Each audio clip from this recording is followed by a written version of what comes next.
Tonight what we're going to do is have the last lesson on Solomon. And so we had talked about the reign of David, and then we decided to go ahead and discuss the reign of Solomon, and we'll be bringing that to a close tonight. So you may want to turn in your Bible to 1 Kings chapter 11, verses 26 through 43.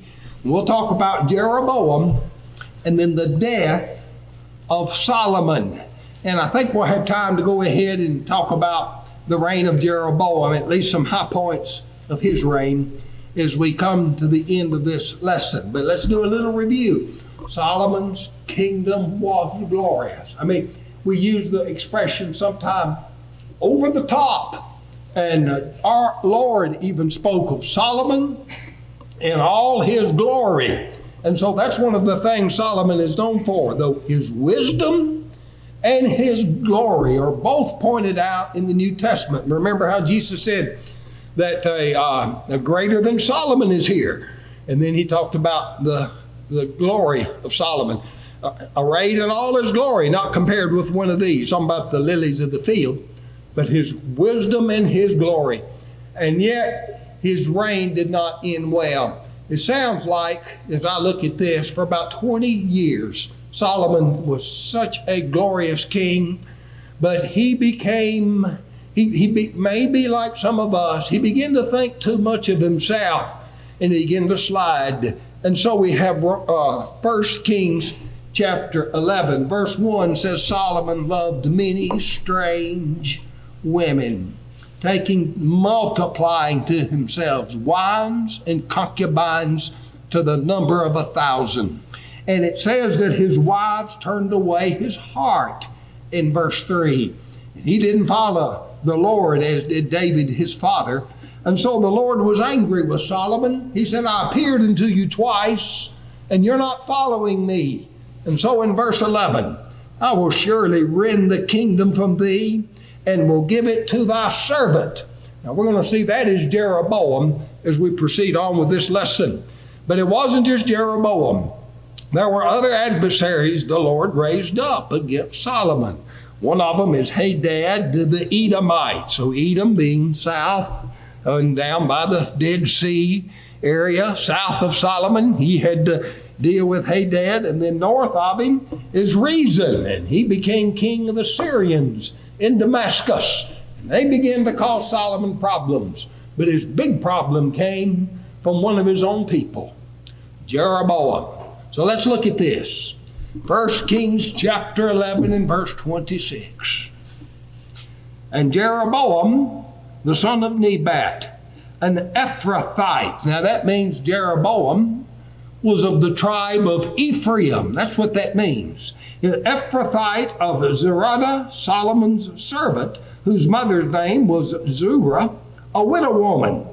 Even he lifted up his hand against the king. And this was the cause that he lifted up his hand against king.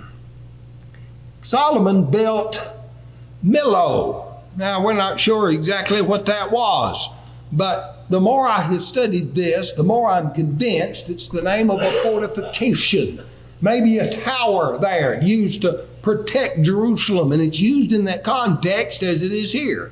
Solomon built Millo and repaired the breaches of the city of David his father, fortifying Jerusalem. And the man Jeroboam was a mighty man of valor. And Solomon sing the young man that he was industrious. He made him ruler over all the charge of the house of Joseph. A couple of things there. Whatever Jeroboam was doing, he was not a cowardly man. He was a man that could go out and take responsibility, a man of valor, it's a man of courage, and also industrious. And so he got appointed over more and more. This house of Joseph, that would be the tribe of Ephraim, which was the most dominant tribe of the northern tribes, but also that would mean the two half-tribes of Manasseh. So he's over most of what you'd consider northern Israel to be, and the other little tribes and all would sort of look to these tribes for leadership. And so Jehoshaphat, Solomon says, you just take care of northern Israel for me. And that's what he did. And as I read that, I was reminded of the Lord saying, "Be thou faithful over few things, I'll make thee ruler over many things." Here's the key to success in the labor world today. And one of them is don't be scared. Be a man of valor. Accept responsibility. And then be industrious. And people will see that.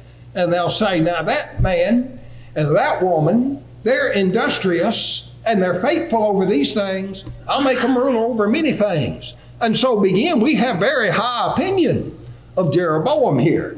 Now, in verse 29, it came to pass at that time when Jeroboam went out of Jerusalem that the prophet Ahijah the Shilonite found him in the way. The Shilonite, well, he was from the village of Shiloh in Ephraim.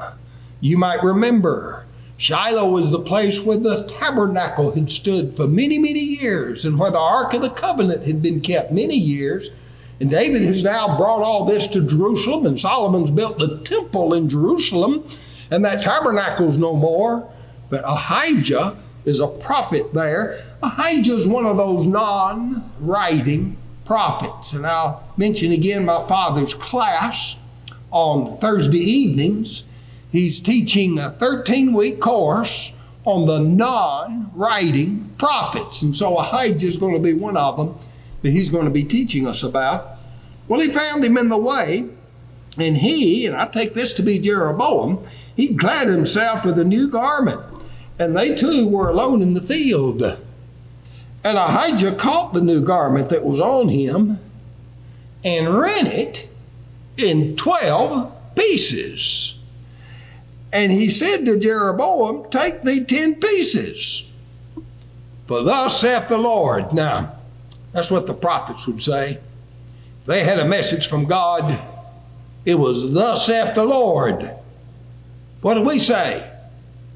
Well, we say book, chapter, and verse, don't we? It carries that kind of authority to it.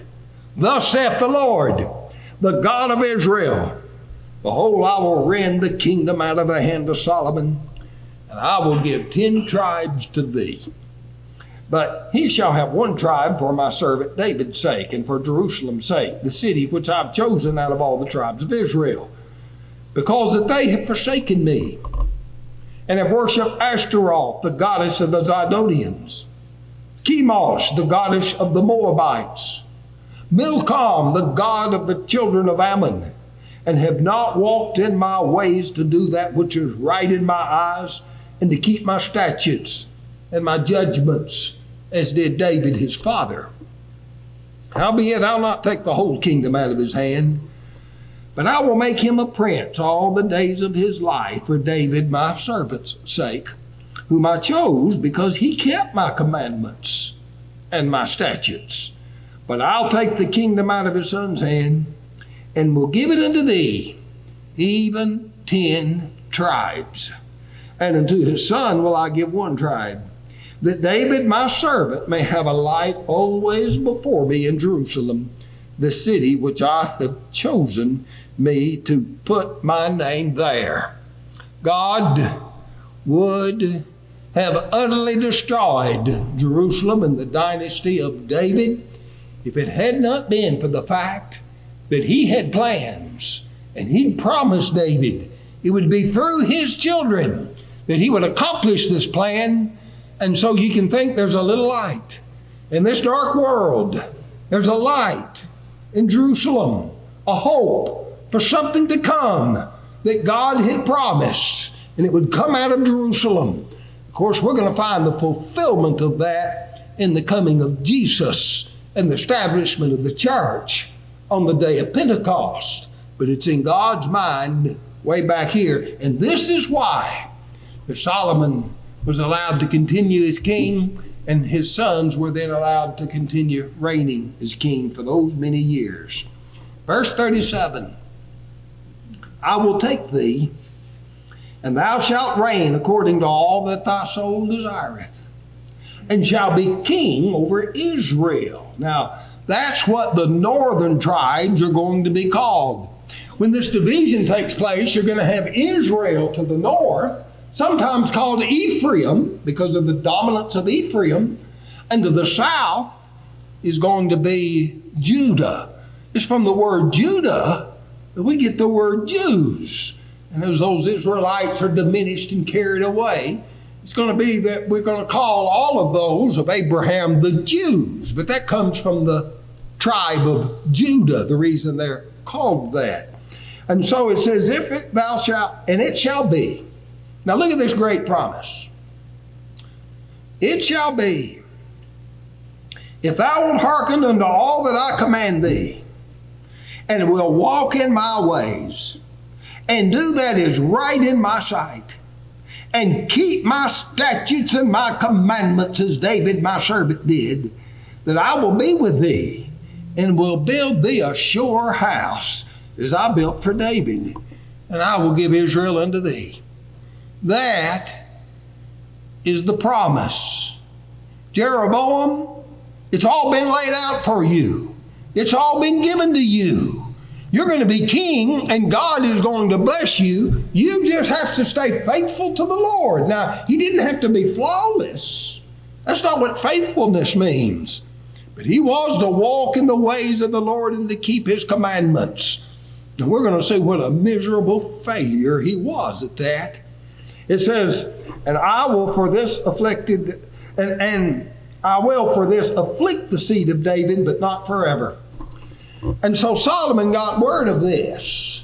And Solomon therefore sought to kill Jeroboam. And Jeroboam arose and fled into Egypt. And Shishak, king of Egypt, was in Egypt until the death of Solomon. So that's how we're introduced to Jeroboam. Now let's read about the death of Solomon.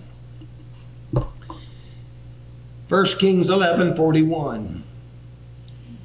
And the rest of the acts of Solomon, and all that he did in his wisdom, are they not written in the book of the acts of Solomon? It'd be nice to have that book, wouldn't it? I just wonder someday if some archaeologist isn't going to crack open an old clay pot over there found in some cave, and what's going to spill out are fragments here, and say, well, look, this is the book of the Acts of Solomon. That there were records kept of what these kings did, and evidently the rest that was recorded about Solomon's found in those records, and that book is lost to us. Well, how could a book like that get lost? Well, it must have been an interesting book, but that doesn't mean it was an inspired book. It doesn't mean that these were the words the Holy Spirit had given. It was just a book that men had kept of the Acts of Solomon, and it was there for history and probably existed at the time the book of 1 Kings was written, but it's been long lost to us these many years. Be interesting if someday they find it and we find out more about Solomon through that book. But it says at that time Solomon reigned in Jerusalem over Israel was 40 years. Now we don't know how old Solomon was when he began to reign. But you remember what he told the Lord when the Lord asked him, what shall I give you? He said, I am but a child, and I'm to rule over all these people. That doesn't mean he was a little boy, but he was young when he began to reign. And a good estimate of his age would be 20, looking at the time that David reigned and all. He could have been as old as 20 years old, somewhere around there. And he reigned 40 years, and that's when he died as king. He died around 60 years old, which is not really very old. Now, in that day, it was probably considered old, but there were others that lived much longer than him back in his day. He had a very pampered life.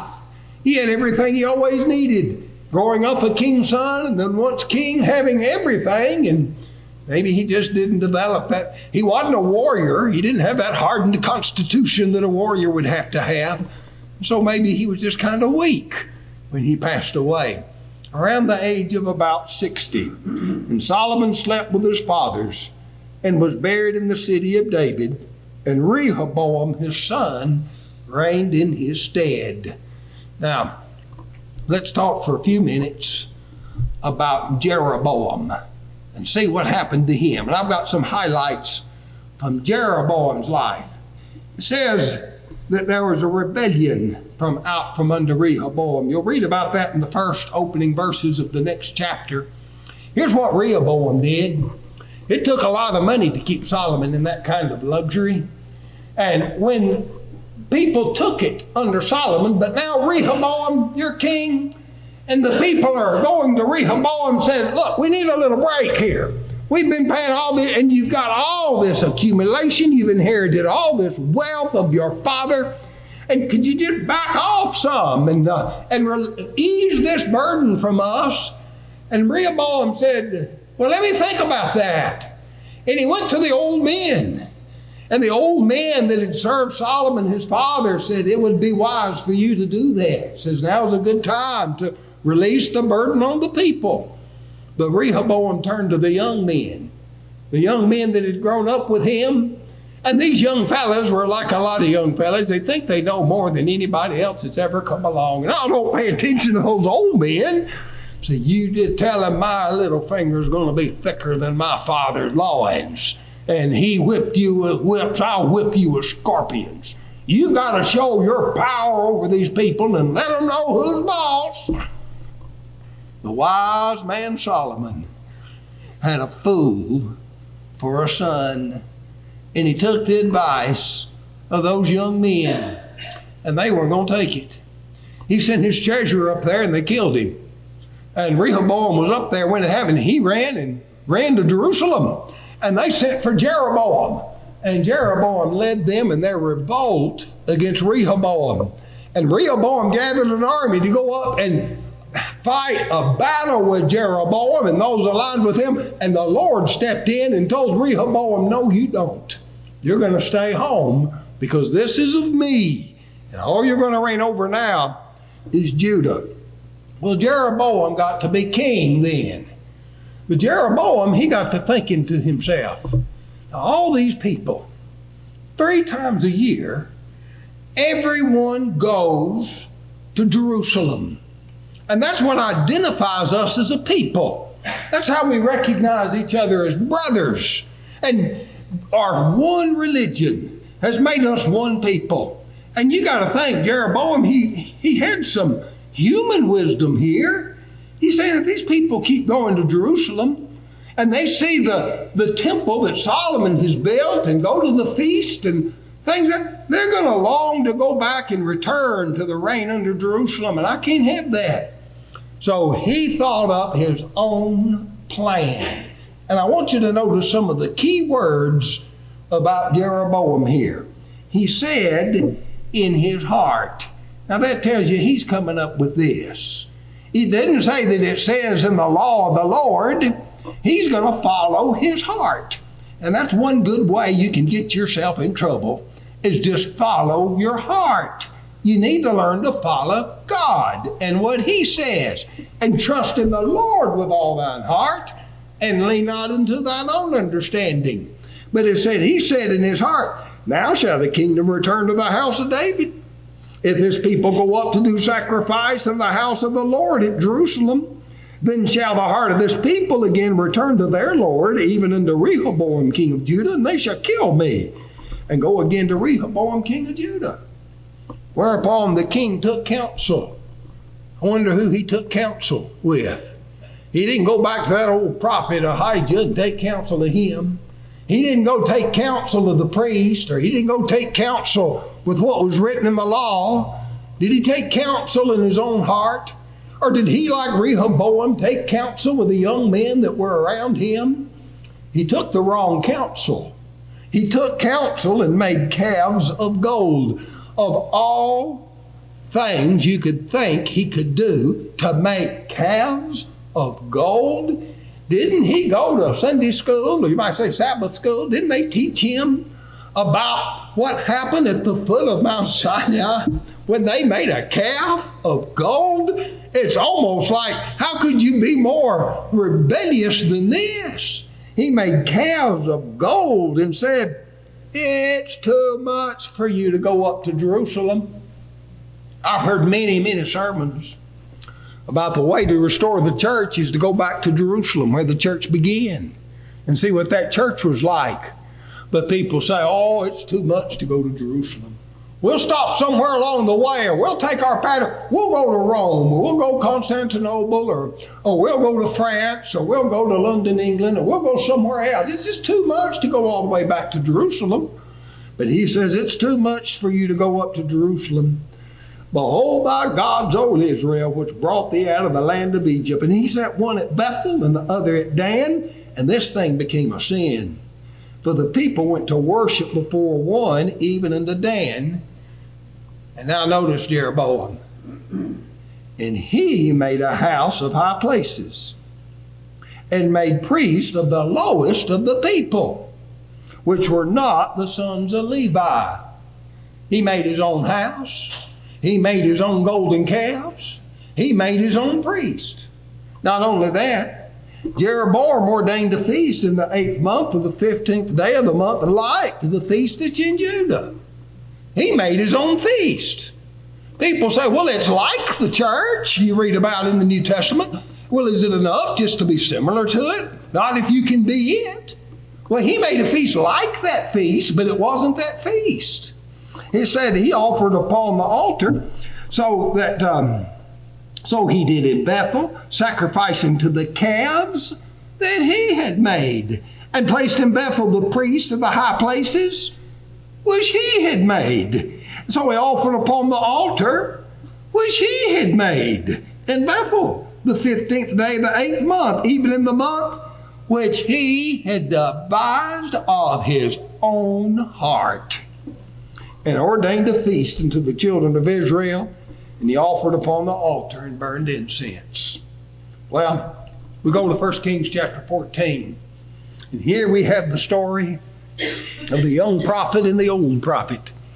And the young prophet was told, you go up to Bethel and you give a curse on that altar before that golden calf. And the young prophet did that. It's like walking right into enemy territory. And there was Jeroboam when he got there. And that young priest pronounced a curse on that altar. And when he did, Jeroboam stuck out his hand and said, get that man. And his hand withered. And then he got real humble. And he prayed that that young prophet would restore his hand. And the young prophet restored it whole. And then he asked that young prophet, he said, you just come home with me and dine with me here. He really changed the tune of Jeroboam there. And the young prophet said, no, the Lord told me to deliver this message and turn around and go home and don't stay with anyone and don't eat with anyone. And I'm going to obey the voice of the Lord. And he started home. But an old prophet heard and met the young prophet in the way. And he told the young prophet a lie and said, the Lord came to me and said, you come home and eat in my house. And the young prophet did so. And the young prophet never made it home. A lion devoured him in the way. And they took his bones and buried it near that altar. And the old prophet told his sons, you bury my bones in the sepulcher of the bones of that young prophet. Well, then 1 Kings chapter 14, verse 1. At that time, Ahijah, there's that old priest that ripped that garment in two. Ahijah, no, this is Abijah. Abijah, I will get to that priest. Abijah is the son of Jeroboam. He fell sick. And Jeroboam said to his wife, arise, I pray thee, disguise thyself, that thou be not known to be the wife of Jeroboam, and get thee to Shiloh. There is Ahijah the prophet, which told me that I should be king over the people. So Abijah, the son of Jeroboam, is sick. And he's going to send his wife in disguise to Ahijah, find out what's going to happen to his son. He said, take with thee 10 loaves and cracknels. What are cracknels? I don't know, I just keep thinking crackling cornbread, but I don't know if that's what it is or not. But he took some crackers. I looked it up one time. Some kind of crackers is what I heard that word could be, but it's interesting. Cracknels and a cruse of honey, and go with him, and he shall tell thee what shall become of the child. And Jeroboam's wife did so, and arose and went to Shiloh and came to the house of Ahijah. But Ahijah could not see, for his eyes were set by reason of his age. Here she is, all disguised, trying to pretend like she's somebody else besides the wife of Jeroboam, and he can't even see. And that's why verse 6 is so interesting. That it was so when Ahijah heard the sound of her feet as she came in the door, that he said, "Come in, thou wife of Jeroboam." She didn't fool him for a minute, did he? God had already gotten to Ahijah and told him what would happen. And he knew who that was. He said, "Why faintest thyself to be another? For I'm sent to thee with heavy tidings.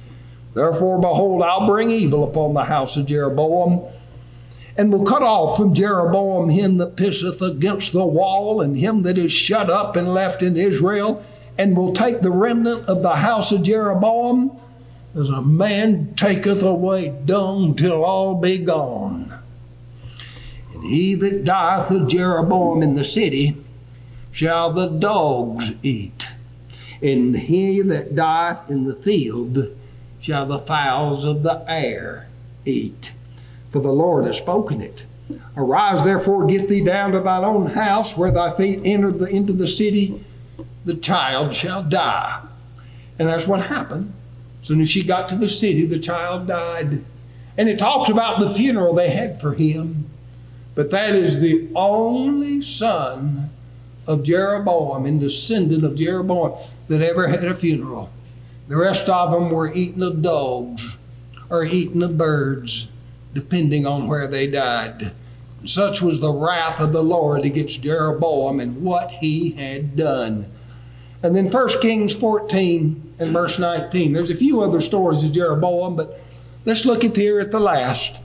The rest of the acts of Jeroboam, how he warred and how he reigned, behold, they're written in the book of the Chronicles of the Kings of Israel.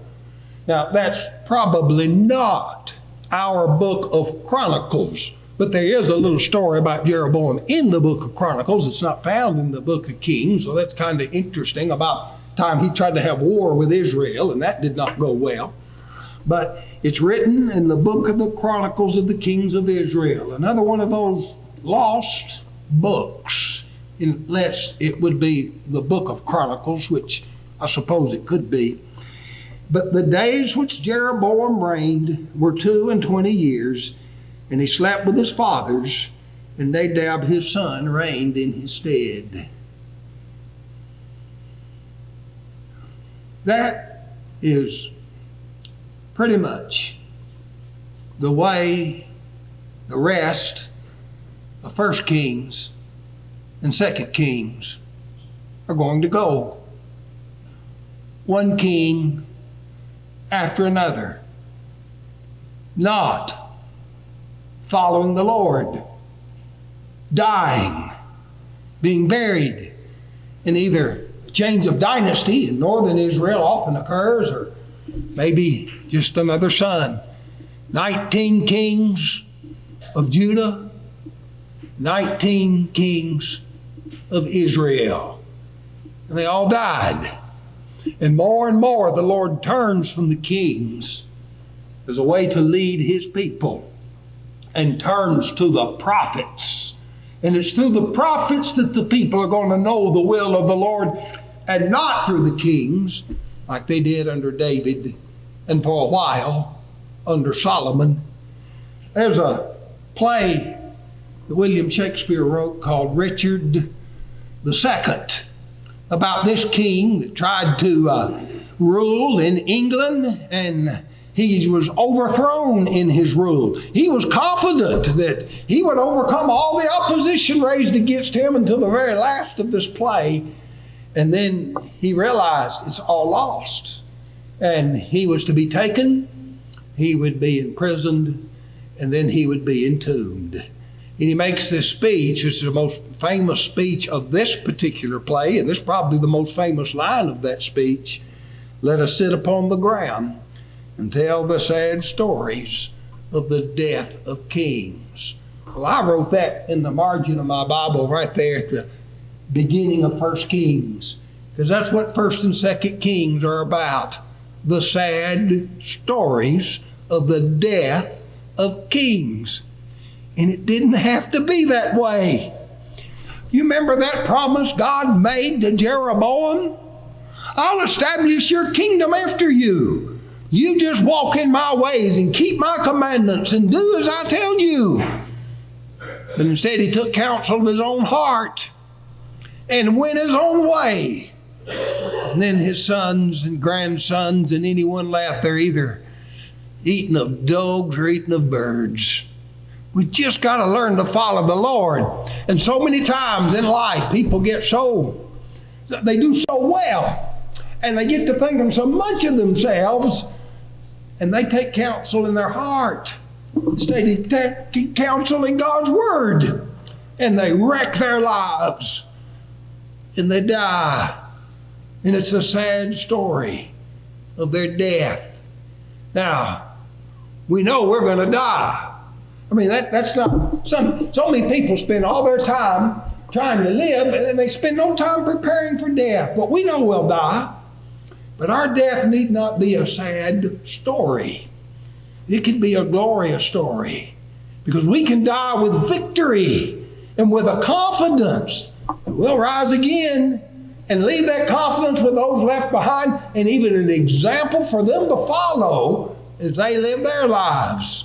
So we can live victoriously, or we can have a sad story of our death at the end. And the difference is, are we going to do what the Lord has told us to do, and to walk in His ways, and to keep His statutes, and to keep His commandments? Well, that's what we learn from all those kings in the book of 1 and 2 Kings, and then 1 and 2 Chronicles. So let them be examples for us, and let's learn to live right and not die with a sad story as they did. If you need to respond to the invitation tonight, find your way back to the Lord, you have a chance to do it as we sing this invitation song.